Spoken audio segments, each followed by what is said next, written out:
El 12 de octubre de 1492 fue la llegada de Cristóbal Colón a estas tierras americanas. A partir de ese momento inició la fiebre del oro.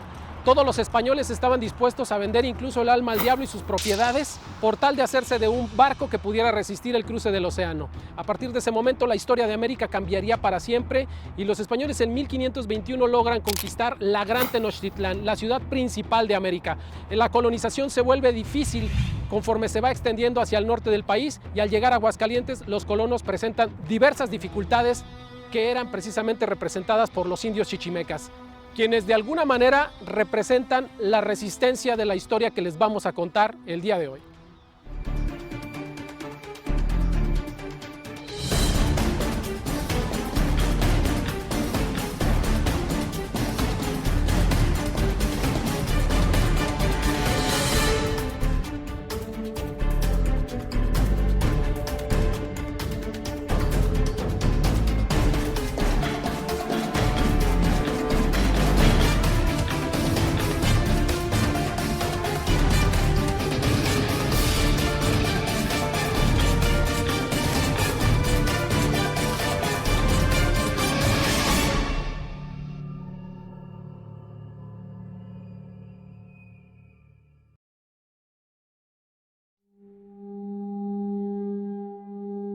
La historia de la colonización de estas tierras de Aguascalientes es una historia compleja, es una historia que lleva muchos años a los españoles, la llegada y la conquista del territorio de Aguascalientes y el territorio del norte, que era como se le conocía a esta parte todavía de la República, del territorio nacional. Esta es la historia que les vamos a contar el día de hoy. Y elegimos un lugar como el Cerro del Picacho, el Cerro del Muerto, que es un lugar tradicional en donde la leyenda dice que los chichimecas pues se reunían aquí para hacer sus cultos. Está muy relacionado y vinculado con leyendas incluso acerca de tesoros chichimecas y nos parecía bien empezar esta historia aquí en este lugar tan mítico y tan representativo para Aguascalientes. Esta historia nos remonta obligadamente al siglo XVI, al año de 1521, don Ciro, que es precisamente cuando se da la conquista de Tenochtitlán, la conquista entre comillas. Sí, bueno, le llaman la conquista de la Gran Tenochtitlán, ¿verdad? Y es que en 1521, a partir de esa fecha, no hay interés por poblar las regiones del norte, donde está comprendido Aguascalientes. Siempre se les hizo muy retirado, sobre todo las regiones de aquí, de la Nueva España. Y es en 1540 cuando se empiezan a interesar por estas regiones del norte. Sobre todo en 1546, cuando descubren minas con minerales preciosos en Zacatecas, en el Cerro de la Bufa, cuando empieza un interés por poblar todas estas regiones. Encuentran oro, pero también encuentran chichimecas, que se trata de los indios más salvajes, como les llamaban ellos, de México. O sea, los más difíciles. Se van a topar con pared cuando lleguen a Aguascalientes y a la zona de Zacatecas.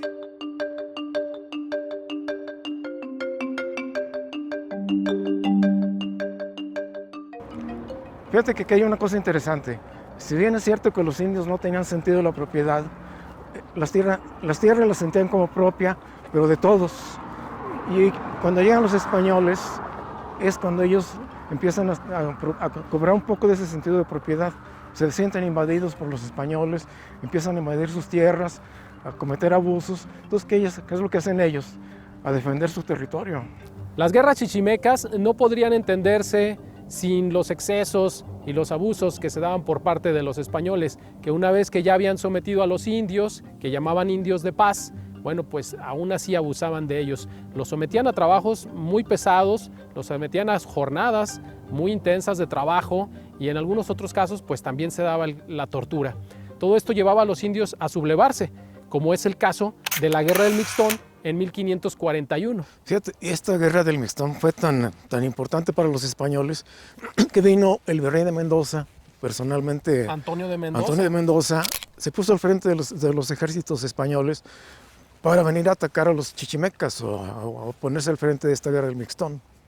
Que esta guerra precisamente se libra por la región de Nochistlán, de este lado sur de Zacatecas, y se le caracteriza por ser una guerra sanguinaria, era una guerra muy cruel, que llevó a los indios a volverse todavía más resistentes a la conquista española de este lado de la República.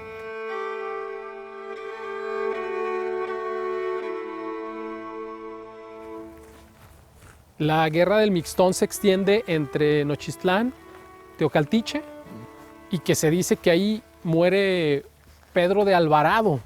Era un gran conquistador, ya había sido conquistador de Guatemala, ya había sido nombrado también gobernador de Guatemala. Y había sido muy sanguinario. Él es el autor de la acción que se conoce como el Salto de Alvarado.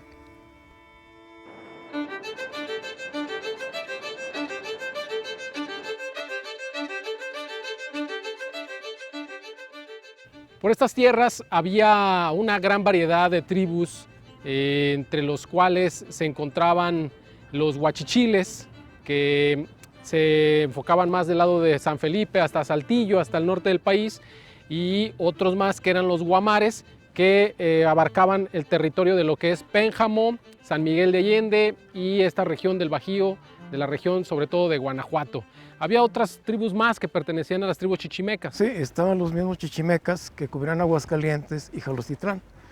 Y ya más al norte, los zacatecos, que iban de Zacatecas, la región de Zacatecas, hasta Durango.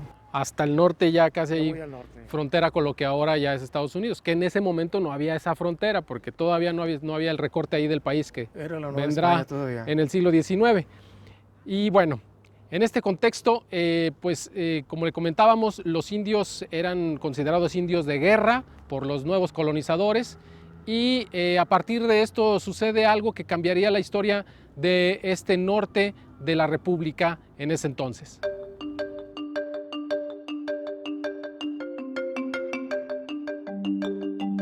Son dos eventos que desatan lo que es la guerra chichimeca, como se le ha considerado. Se le considera la guerra chichimeca después de esos ataques que hubo en 1550, cuando atacaron a un grupo de tarascos que venían cargados de paños, los asesinaron en la región de Tepezalá.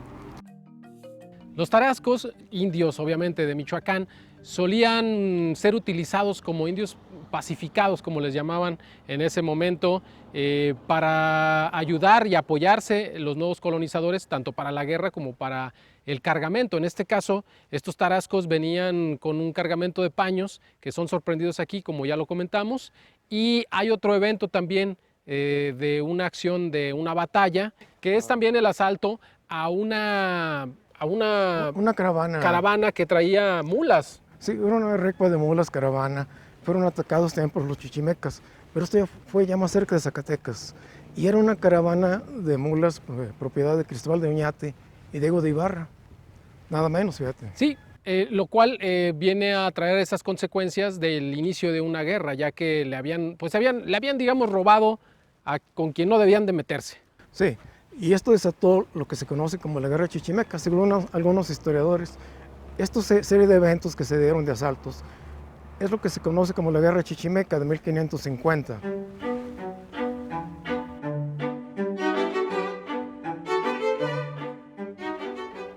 Estar parado en esta región de límite de Zacatecas con Aguascalientes y estar pensando en este tema de la guerra chichimeca apenas, y se puede imaginar cómo esto hasta 1540 pues estaba poblado únicamente por las tribus nativas, que en este caso pues eran los chichimecas del lado de Aguascalientes y de los zacatecos del lado norte. Es en 1540, como comentas, cuando surge el interés por explorar estas regiones. Toda la región del norte de la Nueva España, que era hasta Zacatecas en aquel tiempo, ¿no? Y bien, estaba dominada por las tribus, como tú comentas, pero sobre todo en 1546 surge un interés mayor cuando descubren los yacimientos muy valiosos en el Cerro de la Bufa, y en la región de Zacatecas, que era la región también de los zacatecos, de las tribus zacatecos, una tribu muy aguerrida. Así es, se descubren las minas muy prominentes de plata en Zacatecas, y bueno, posteriormente, ya unos años después, se descubrirán también las minas de Asientos y de Tepezalá, que hasta la fecha todavía siguen siendo explotadas, que es lo que motiva a los españoles a continuar avanzando hacia el norte. Tardan 6 años en llegar hasta acá, por lo mismo que lo consideran un territorio hostil, un territorio al que deben de arriesgarse para poder conseguir esa plata. Y bueno, pues hay quien dice, ni modo, vámonos, aunque los caminos sean demasiado asaltados, sean demasiado peligrosos y haya tantas historias que se cuentan de ellos, de los indios de guerra chichimecas, De todos modos, bueno, pues la plata es la plata, entonces así es como se empieza a poblar, sobre todo el lado del norte, en esta parte de Zacatecas, de pues los colonizadores españoles.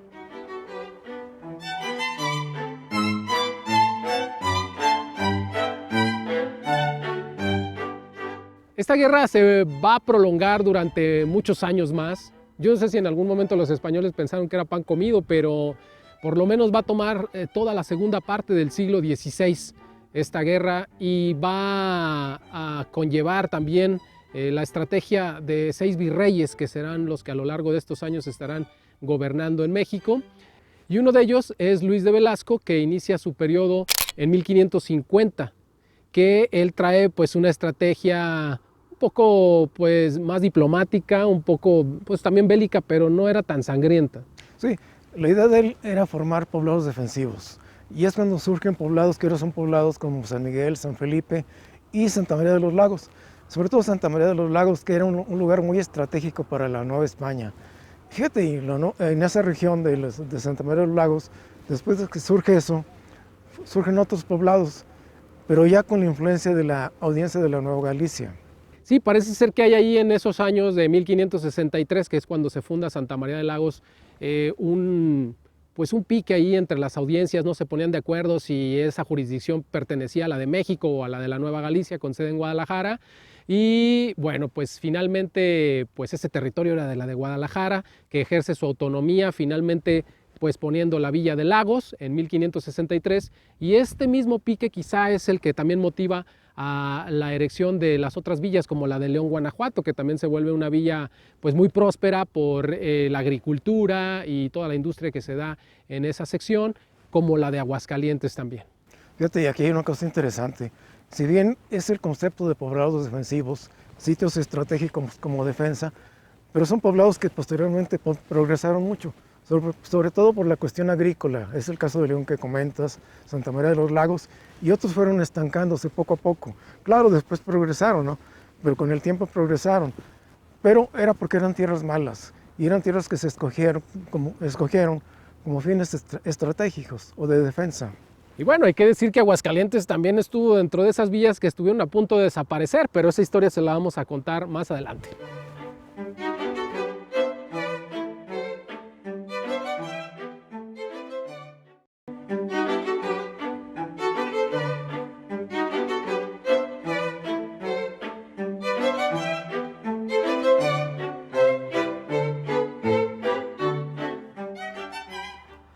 Aquí en Ciénega Grande es un lugar muy especial para continuar con esta historia de la Guerra Chichimeca, porque es un punto en el que se establece un cruce de caminos muy importante, y estas tierras y sus alrededores, hasta Zacatecas, son ricas en plata y en otros minerales.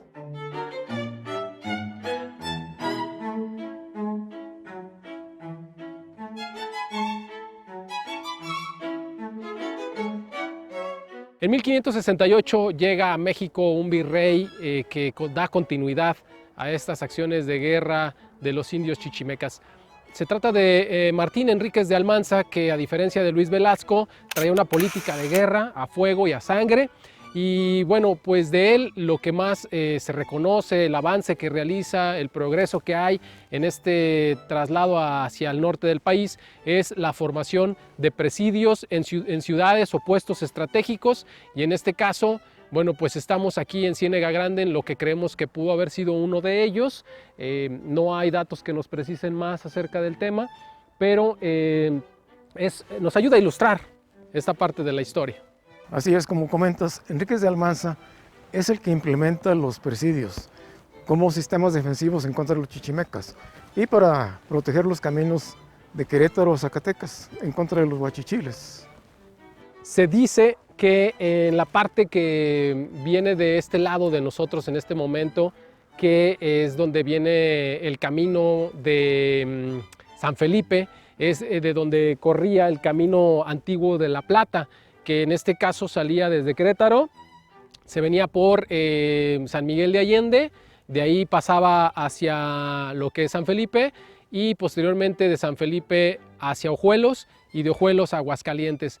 En este tramo había algunos presidios que se instalaron en ese momento, por los años 70, 1570 aproximadamente es cuando se instalan los presidios del Portezuelo, el de San Felipe, el de Ciénega y el de Palmillas, que es el que está ya un poquito más en frontera con Zacatecas, Más cerca de Zacatecas. pero del lado de Rincón de Romos aquí en Aguascalientes, por ahí a la altura del poblado del Cuisillo.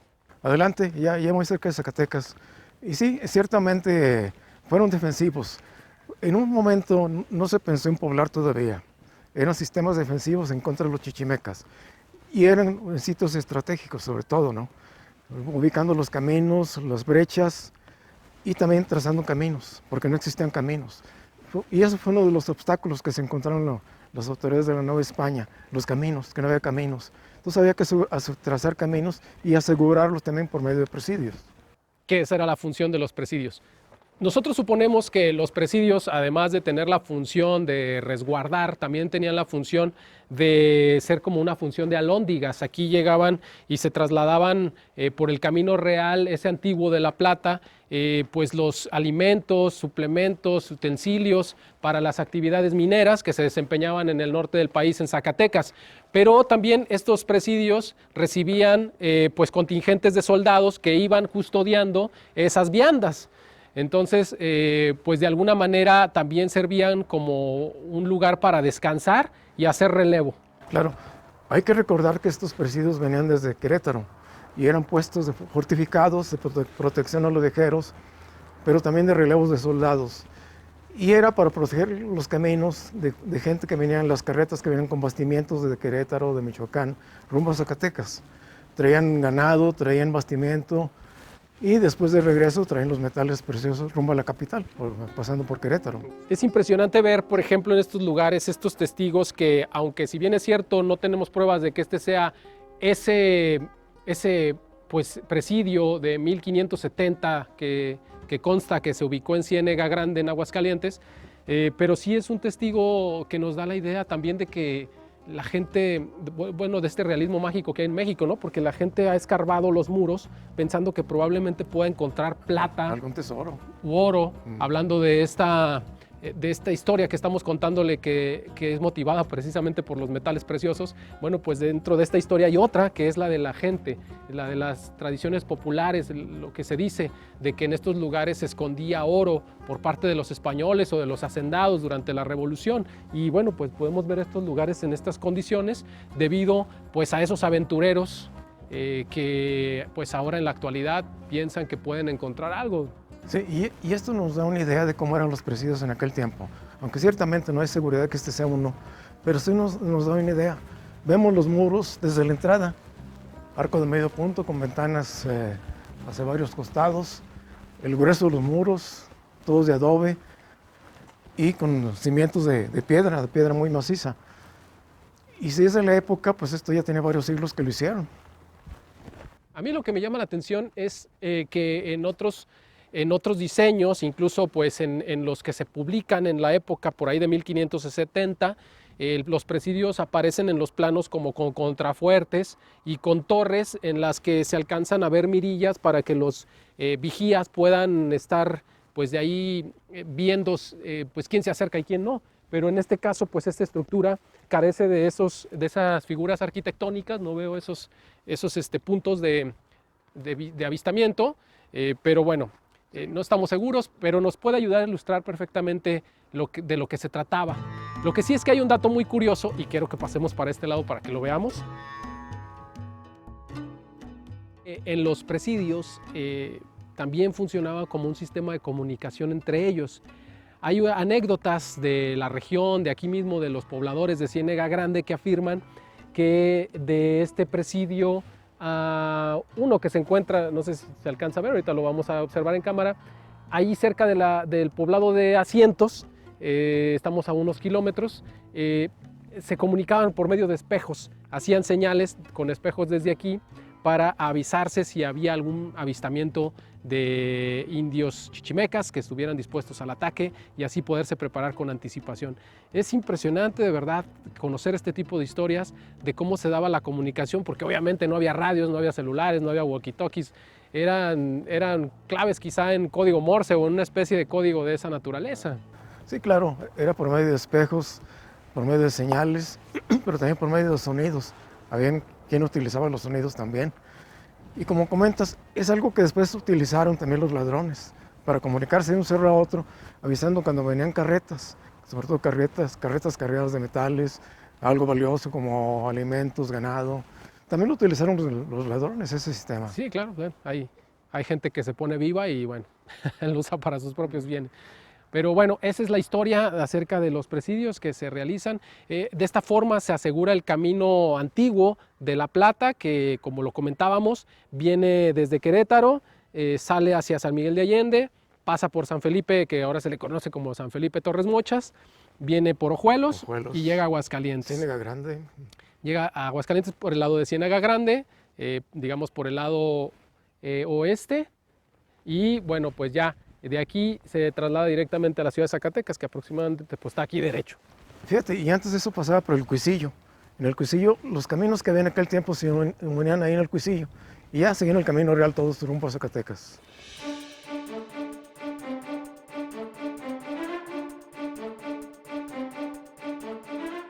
Y ya que estábamos por el rumbo, bueno, pues no podíamos evitar mencionar en este programa pues este pueblo de asientos junto con el de Tepezalá, que se encuentra justamente detrás de estos cerros, que pues también son pueblos mineros de Aguascalientes. Su fundación se da un poquito después de la de Zacatecas, pero sí se da antes que la propia ciudad de Aguascalientes, don Ciro.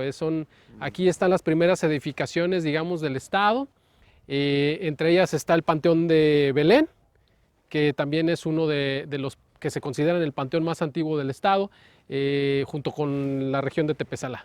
Sí, bueno, Tepezalá, lo que es Tepezalá, Ciénega Grande y Bocas se disputan el primer lugar con Aguascalientes, como los primeros asentamientos de origen español aquí en la región. Que de hecho, como un dato curioso también, toda esta región fue descubierta por el mismo personaje al que se le atribuye el descubrimiento de las minas en Zacatecas, que es Juan de Tolosa, que era pues, un terrateniente muy importante aquel entonces, ¿no?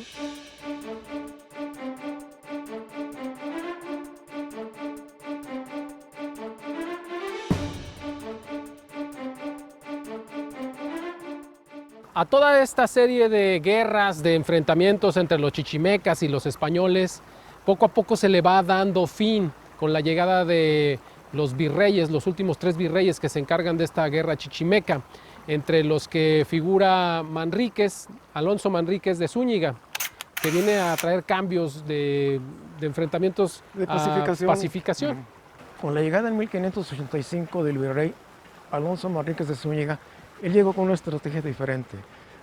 Fue más diplomático con los indígenas. Dejó la política de sangre, De sangre y fuego. Él se apoyó con los misioneros y implementó una serie de medidas como era el establecimiento de pueblos indígenas, indígenas pacificados y otra serie de medidas. Que estos eran pueblos a los que se les ofrecían pues ciertas concesiones para que se tranquilizaran y ayudaran en la pacificación de otros indios, como una acción de caridad para que los demás indios que vieran que sí se podía estar y convivir, ¿no? Era una serie de ejemplos para los otros indígenas, los otros indios. Y estas políticas van a ser replicadas por los siguientes 2 virreyes, que son Luis de Velasco el Joven, y Gaspar de Zúñiga. Sí. Ellos vienen con la misma estrategia de su virrey anterior. Continuaron pues con la misma estrategia de pacificación contra los indígenas. Y esto es hasta 1604 con Gaspar de Zúñiga, que pues se le considera ya el fin de la guerra chichimeca, aunque esta pacificación de los pueblos es un poco relativa porque los excesos continuarán todavía durante el periodo de los colonizadores hasta 1810, que ya viene el tema de la independencia, que ese ya es otro capítulo. Bueno, hay que tener en cuenta que todas las medidas que hicieron los españoles en contra de los indígenas fue a beneficio de ellos mismos, de los españoles, no de los indígenas.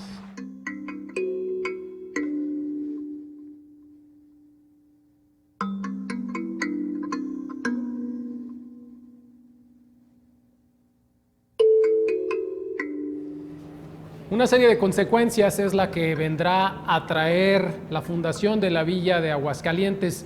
Una de ellas es precisamente esta historia que estamos contando, la de la guerra chichimeca, este periodo en el que Aguascalientes surge como una villa para salvar la ruta de la Plata que iba hacia la Ciudad de México.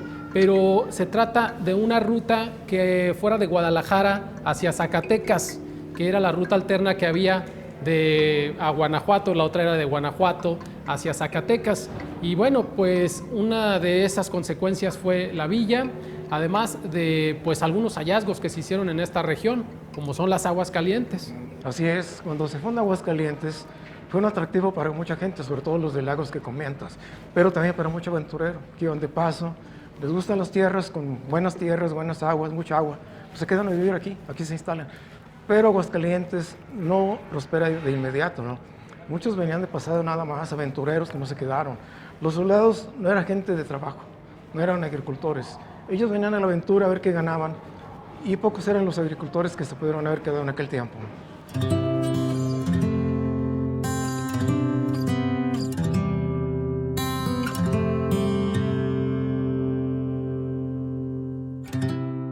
Como llegamos al final de este recorrido de esta guerra chichimeca que se extiende durante 60 años y que forma parte de la historia regional de nuestro estado, don Ciro. Claro, hay que tener en cuenta que en nuestra historia de chichimecas hay españoles. Y esa guerra chichimeca empieza cuando los españoles se empiezan a dar cuenta de la riqueza que hay al norte del país o de la región de la Nueva España. Y empiezan a poblar y es cuando surge la guerra chichimeca, con la ambición de poblar nuevos asentamientos. Y este programa cubría esa intención de conocer un poquito más de dónde venimos, a dónde vamos, que finalmente Aguascalientes es un pueblo que se termina fundando por españoles, pero también por pueblos de indios, como el pueblo de indios de San Marcos y algunos otros también al norte del estado. Y era importante tener ese conocimiento de ambas raíces que finalmente pues somos nosotros y que fueron nuestros abuelos. Es nuestro origen español y origen indígena. Y eso lo tenemos todos los que somos de Aguascalientes. Así es.